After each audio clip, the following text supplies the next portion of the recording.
Spurs have agreed a 5 million deal for 20-year-old Japan international centre-back Kota Takai from Kawasaki Frontale, and he is expected to go straight into Thomas Frank's first-team squad. Now, just like Danny Rose and loads of other Tottenham fans, I'm sure we've all had to hit up Google to find out who this player we're signing and where this has come from. So I've done exactly just that, and today I'm going to bring you a breakdown of who exactly is Kota Takai and what can he bring to Tottenham, and why exactly did Thomas Frank want to bring him to our team.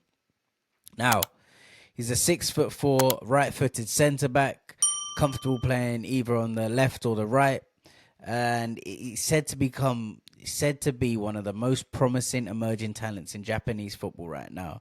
Takai has played more than 1,000 minutes in each of the last two J-League seasons. He's played in the Olympics, the AFC Champions League final. He's made a senior appearance for Japan as well. And he played a big role in Kawasaki winning the Japanese Super Cup in 2024. And he was named the J1 League's Player of the Year. Now, Takai came up against Al Nassr in the AFC Champions League Elite semi-final. If you guys remember, came against Al Nassr, faced the likes of Sadio Mane, John Duran, Cristiano Ronaldo, Aymeric Laporte, Brozovic, and the rest. And obviously managed to put on an absolute big performance before providing the upset and obviously ruining Ronaldo's chance of winning silverware over at Al Nassr. In that game, Takai made nine clearances, 8 interceptions. He won 3 of his 4 aerial duels and 8 of his 12 defensive duels in total. Now, for anyone that's a bit critical about the J-League, I'm just going to say to you this.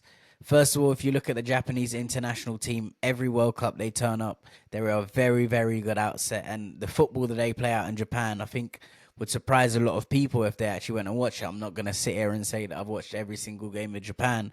But obviously, I understand the type of football they want to play. If we look at, obviously, our manager, Ange Postecoglou, was over there as well.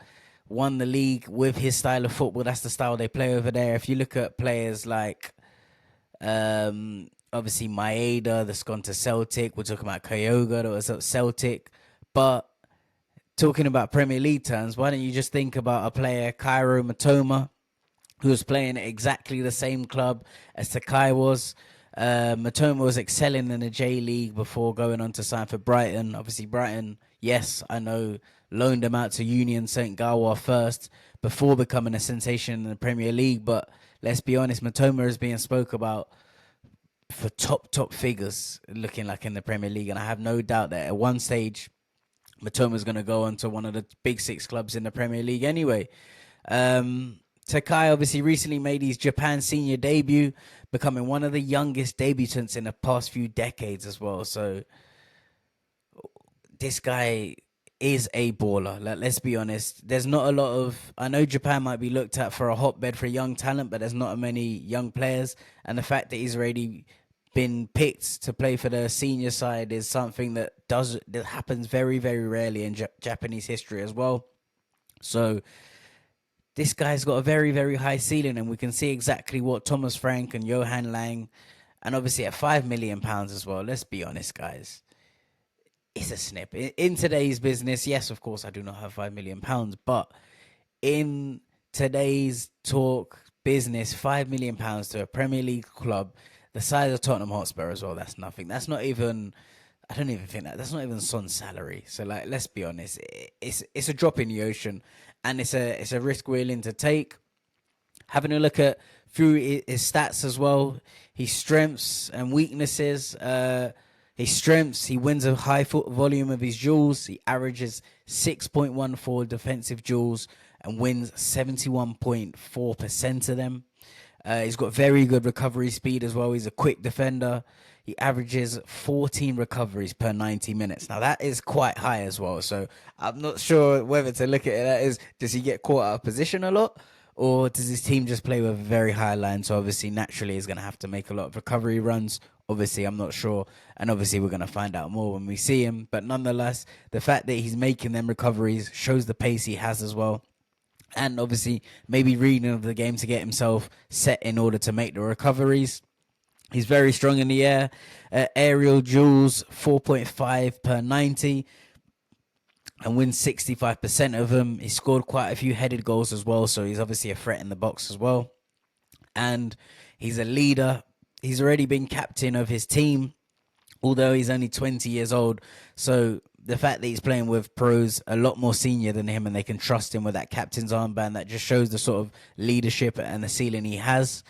In terms of playing style, Sci Sports lists both Marc Guehi and Dean Huijsen as players with 99% similar play style to Takai. So obviously, yes, I'm not saying he's Marc Guehi or I'm not saying he's Dean Huijsen, but once again, a couple of years ago, no one even really knew Dean Huijsen, to be honest. Yes, Marc Guehi's been here in the Premier League, proving himself a bit longer, but Dean Huijsen came from nowhere and now he's just gone and signed for Real Madrid. So if I'm saying he's got a similar playing style to these guys that we can sort of see the defender we're looking at. Yes, of course, another player on that list was Virgil van Dijk. Before anyone kills me, I have not for 1 minute said that he is Virgil van Dijk. But you understand what I'm saying. In terms of playing style, they're saying his style is most like Marc Guehi, Dean Huijsen, and yes, he has a smidgen of Virgil van Dijk in him. His weaknesses, he's a bit too eager in a tackle. He dives in a bit too much. Obviously, that's something that can be coached out of him. Like, let's be honest, he's a young player. He's 20 years old. Of course, he's probably going to be eager to make the big challenges. You know, the Instagrammable sort of real tackles. But he can easily be coached, especially in the Premier League. If he comes in, maybe he comes with that eagerness, gives away a penalty, and then he's going to learn that way anyway. Well, you hope he does. But yes, obviously nothing massively on the weakness. Things that can be coached or something I'm happy to look at. His stats in the J1 League versus under 23 centre-backs. Now, this is per 90 as well. I will state that, yes, there are only 9 other centre-backs under 23 in the league, so obviously 10 in total, including Takai. But I think if you just look at that in yourself, the fact that it's a 20-team league, there's only 10 centre-backs under 23 in that league as well. So you've got to be at a decent level to be playing. And against them other 9 centre-backs, interceptions first, possession won first, passes completed first, forward passes completed first, long pass accuracy first, pass completion to the final third first, goals first, and headed goals first.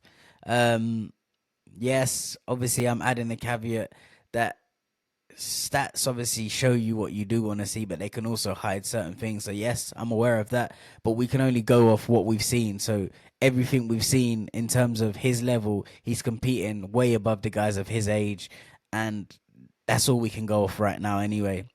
Yes, he was identified by sporting director Johan Lang. As someone who's already having experience at 20. He's following in the footsteps of Bergvall, Sarr, Adogi, and others to make that impact after a short settling in period. And I think that is something that we need to look at as well, because obviously fans are going to be annoyed that we're signing this guy. It's like, yes, we want Marc Guehi, we want Eze, of course we want these players, but for 5 million, why don't you just go and wrap up one of these deals that you can do quickly? And for example, you cast just your mind back 12 months ago, just a bit over 12 months, because he signed in like February time. But we signed Lucas Bergvall, another player that Johan Lang scouted, was only play 1 season in the Swedish league. So arguably, you can probably say the J League's even a better level. And Takai's got way more experience as well than Lucas Bergvall had. And look at what Lucas Bergvall done. Within 6 months, yes, he looked so shaky at the start, and we thought, okay, he's going to need a bit of time. Within 3 to 6 months, Lucas Bergvall was a completely different player. So I trust Johan Lang with these young players. We look at other players he's brought in. Obviously, Archie Gray, yes, was 40 million, so we can't really give that. Kinski, we haven't seen too much of him, but what we have seen of Kinski already for a young goalkeeper looks very, very promising. So Wilson Odebear, another player, Matthias Tell, another player that he's brought in. So I think in terms of young players, Johan Langer has got a very good eye for them, and I'm interested to see what sort of more young talent he's going to look to bring in as well. But as I said, yeah, at the start of the video, the young defender is expected to go straight into Thomas Frank's first team for the coming season, and he's going to leave Kawasaki midway through the J League season, as obviously, you know, their season runs a bit different, and then he's going to join up straight with Spurs on pre-season. Now, you guys let me know what you think in the comments as well about this player. Are you excited? Are you fuming? Is it something that we did not need to do? Obviously, Daniel Levy did say last week that he wanted to win the league, so it's not really showing much win in the league ability. But once again, as you got to look at it from the long term, I know people don't want to look at it in the long term, but if we just keep on signing these gems, whether they make it or not, we're gonna, like, you can obviously make profit off them. Let's be honest, because 5 million, yeah, I don't think you're gonna lose too much money on 5 million. And let's say he does go on to become a top defender. What's the worst case that can happen? We just end up selling him to someone else. I just don't think it's a risk at all, to be honest. And from what I've seen, stats I've read about him, he seems very, very promising. Yes, I do appreciate it's the J League, and it's not. I know it is nothing like the Premier League, but you've got to give it a chance, didn't you? He's got the physicality for it. He's obviously got the pace for it. In a manager in Thomas Frank, we know Thomas Frank improves top players. Look at a centre half, for example, like Ethan Pinnock was playing at Dulwich Hamlets or something like that. So like, and then gone to Premier League level. So he's obviously a manager that can get the best out of players, and I'd like to see what he can do with Takai. Now, yeah, let me know in the comments what you think about him. Who would you like to see us sign next? Any more gems that you guys see and that we reckon we should look into as well? Let me know. Please smash that like button, hit subscribe as well, and we'll be back. Peace and love.